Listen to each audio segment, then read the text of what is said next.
5ই আগস্টের পরে ডক্টর ইউনূস হয়েছে সবচেয়ে বেশি লাভবান। এই হত্যার দায় কখনো আস্থা দাঁড়াতে পারবে না, এই হত্যার দায় কখনো সার্জিস দাঁড়াতে পারবে না। ডক্টর ইউনূস বিভিন্ন সময় বিভিন্ন রূপে আমাদের সামনে এসেছেন। কখনো এসেছেন নাগরিক শক্তি নিয়ে, কখনো এসেছেন গ্রামীণ ব্যাংক নিয়ে, কখনো এসেছেন জনগণের পাশে দাঁড়াবার সমাজসেবকের মুখোশ পরে। প্রিয় বন্ধুরা আমার, এই যে একের পর এক বিভিন্ন ধরনের ষড়যন্ত্রের নকশা তিনি এঁকেছেন, সকল নকশার মূল নকশা হচ্ছে বাংলাদেশ বিরোধিতা।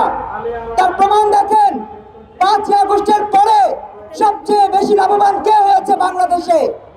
আপনি হয়েছি, আমি হয়েছি, আমাদের কোনো সাধারণ জনগণ হয়েছে হয়নি। ডক্টর ইউনূস হয়েছে সবচেয়ে বেশি লাভবান।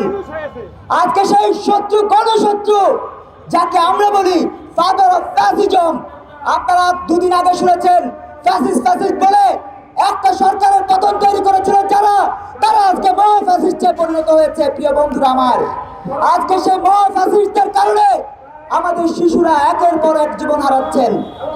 আজকে হামের টিকা সংকট কেন তৈরি করেছে?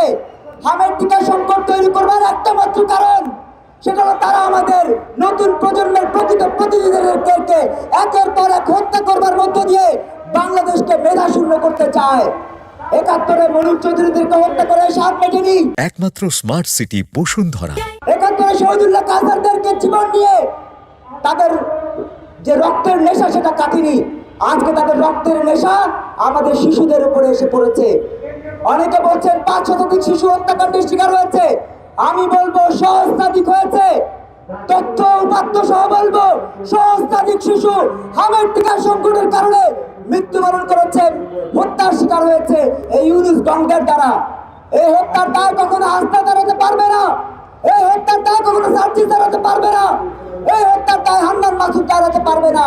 ইভেন এই হত্যার দায় সাদিক কায়েম, যে আমাদের এই শিশু হত্যাকাণ্ডের মধ্য দিয়ে বিয়ের পিড়িতে বসেছে, সেই কুলাঙ্গারও কোনোভাবে এই দায় অস্বীকার করতে পারবে না। প্রিয় বন্ধুরা আমার, জানেন যখন বাংলাদেশে সাধারণ মানুষের রুটি রুটি জীবন জীবিকা একের পর এক উষ্টাগত হচ্ছে, তখন তারা বিয়ের উৎসবে মেতেছে। আব্দুল কাদের বিয়ে করে, হান্নান মাসুদ বিয়ে করে, সাদিক কায়েম বিয়ে করে, হাসনাত বিয়ে করে। কারণ কি? কারণ তারা 5ই আগস্টের মধ্য দিয়ে একটা বিয়ে উৎসবের সূচনা করেছে। তারা অনেকে বলেন গণ অভ্যুত্থান, আমি বলি না, এটা হচ্ছে বিয়ের উৎসব, বিয়ের আন্দোলন। এটা হচ্ছে নিজেদের রুটি জীবন জীবিকা গড়বার আন্দোলন। আমি আজকের এই আয়োজনের পক্ষ থেকে, সকল নাগরিক সমাজের পক্ষ থেকে অনুরোধ জানাবো, আহ্বান জানাবো, আপনারা সবাই ঐক্যবদ্ধ হন এই কিলারদের বিরুদ্ধে। এই কিলাররা শুধু হামের টিকার মধ্য দিয়ে সহস্রাধিক শিশু হত্যা করেনি, তারা আমাদের হৃদয় হত্যা করেছে। হৃদয় ঘাতকদেরকেও আমাদের এখন চিহ্নিত করে তাদেরকে বিচারের আওতায় আনবার দাবিতে ঐক্যবদ্ধ হতে হবে।